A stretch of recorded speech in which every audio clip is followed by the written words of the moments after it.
Growing up, I lived with my mom and stepdad. My real dad was in the Marines, so he was constantly away. I also had an older sister. My mom was a drunk and my stepdad was either working at his dead-end job or high off something. Sometimes he would hit her, but it was mostly just the two of them screaming their heads off at each other. When I was 10, my older sister committed suicide. She was 15. Everything got worse after that. I was alone all the time. Mom/stepdad would fight more and my mom would get hit more often. At the funeral, my cousin and aunt told me if I wanted to live with her I could. I knew my mother wouldn't go for it, so I politely declined. Fast forward to when I'm 12. My stepdad and mom were arguing over money and he started beating the shit out of her. I was terrified. I'd been watching a show on TV and they were in the kitchen not far away. When he noticed me, he started shouting about if I wanted some too. I ran to my room and locked the door behind me. While he banged on my door, calling me all types of names, I shoved as many clothes as I could fit into my backpack and a few other things. Once my backpack was set, I put my savings, roughly $15 or so, in my pocket, opened my window and ran. It was the afternoon, bright and sunny, and the only meal I had that day was breakfast. Naturally, I'm starved. I had this idea in my head of escaping to my aunt's, who lived in the next city over, but I had no clue how to get there. I just knew I couldn't stay at home. I ended up at a diner and I sat at the bar, feeling grown up and trying not to look suspicious. There was barely anyone there, and this friendly older lady was my waitress. She seemed amused at first that I was trying to look grown up and order my own food and such, but she saw my backpack and kind of put two and two together. She asked me where I was headed and I told her my aunt's city. She commented that was a far walk, but I assured her I'd manage. This guy had been sitting close to me and he announced he'd drive me. The waitress and I looked at each other, then this guy. He was probably in his 30s, tall, had a beard. He told me he needed to go 3 cities over and assured me I wouldn't be any trouble. Being stupid and 12, I agreed. The waitress was reluctant, but she told me to wait a second. While I waited, the guy said his name was John and I told him mine. When she came back, she had a slice of apple pie wrapped up and her number written on the box. She even let me keep my money and said it was on the house. I thanked her and then John and I left. He had a semi and he helped me sit on the passenger seat before he came around and we were off. At first, we were silent except for the radio until he started asking me questions. When he questioned my age, I lied and said 15, because I thought I could pass for older, but his chuckle told me otherwise. I was wearing a little pink jacket with flowers on it, so that didn't help my older image any. He told me about his life on the road, how he had a wife, but he didn't really love her, how lonely he was, just all this stuff, and I was trying to not look freaked out. He asked if I had a boyfriend, and I said no, and he reached over and touched my leg, telling me that was too bad and one day I'd want one. I remember that the most vividly, how his large hand covered my thigh and how he started rubbing it just slightly. We drove in silence for a little while with him just rubbing my thigh area like that. I spotted a rest stop close enough to my destination and I begged him to pull over. He agreed, and when I grabbed my backpack he was quick to ask why I was taking it. I just lied and said I had my period. He only chuckled and asked what my favorite candy was, since he was gonna get stuff from the vending machine while I used the restroom. Once in the restroom I was freaking out, wondering how the heck I was going to get out of there. This old woman came in and saw me, obviously distressed, and when she asked me what was wrong I just started bawling. Once I told her what happened, she told me she'd drive me the rest of the way. Now, the good thing about these restrooms were that they had 2 exits. We went around back so he wouldn't see us, but we had to circle around to the front to get out. When we were circling I saw him, standing in front of the restrooms waiting for me. He even had candy in his hands. When he saw us he practically ran to his truck and I started crying again. I thought he was gonna follow us and do who knows what to us. He was behind us for a couple minutes, but he ended up not following us, thankfully. When we got to my aunt's, the old woman told her what happened and I ended up giving her my apple pie. I know it was stupid, but I still look out for him when I pass by truckers no matter where I'm at.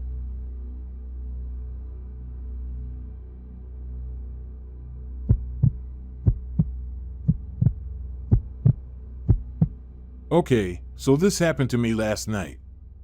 It was 11:30 p.m. or somewhere around there.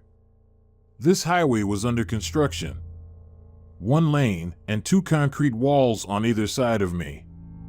There's a truck in front of me, and I cannot see past him.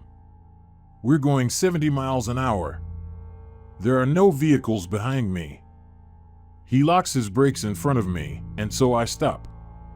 I think nothing of it, I just thought another vehicle stopped in front of him. So we continue on our merry way, and we stop again. I still think nothing of it, due to the fact that I cannot see past him.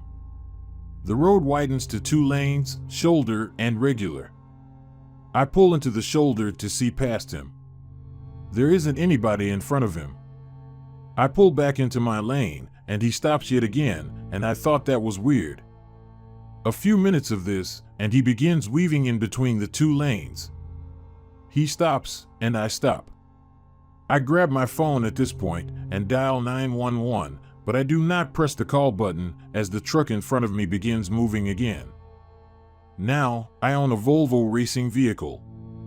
So whenever I get into a situation like this, like traffic, start, stop, I put one hand on the steering wheel, one switching gears manually.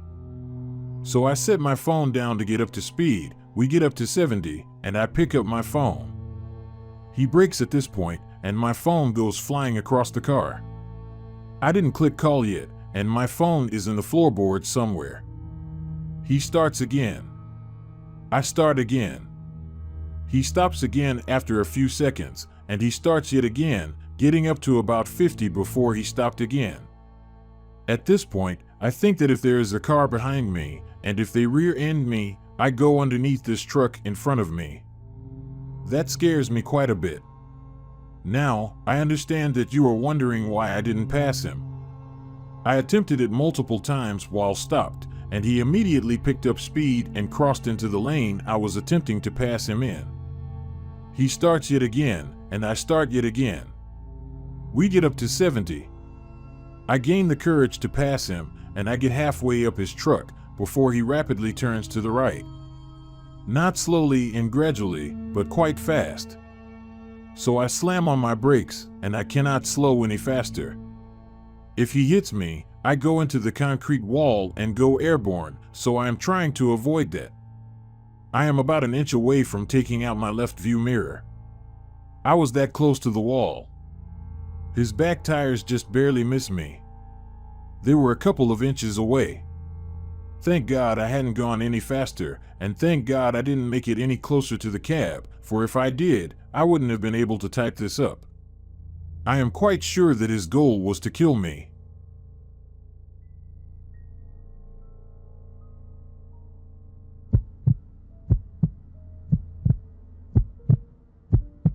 I was 18 at the time and had just started college. Living out of state, on my own for the first time. Had a pretty sheltered life. I am also a female. So, my first semester at my out-of-state college had just ended and I was on my way home for my brother's wedding. I'm about an hour away from my current residence with a little over 3 hours left of my trip. Everything is going great and I'm just cruising with the traffic. It was a notably busy day for that particular stretch of interstate. As I said, all is well until I check my mirror. There is a truck a little farther back from the side of my car in the lane next to me. I can see his headlights in my passenger side mirror. I look up because even though it's in the middle of the afternoon and super sunny out, this dude is flashing his lights at me. I try to brush it off and assume he just wants to get into my lane, so I try moving. He stays behind me the whole time, not letting any other cars between us. He keeps flashing his lights at me and I look up at him. He waves and honks. This was a red flag, but I took it the wrong way. I'm like, oh shit.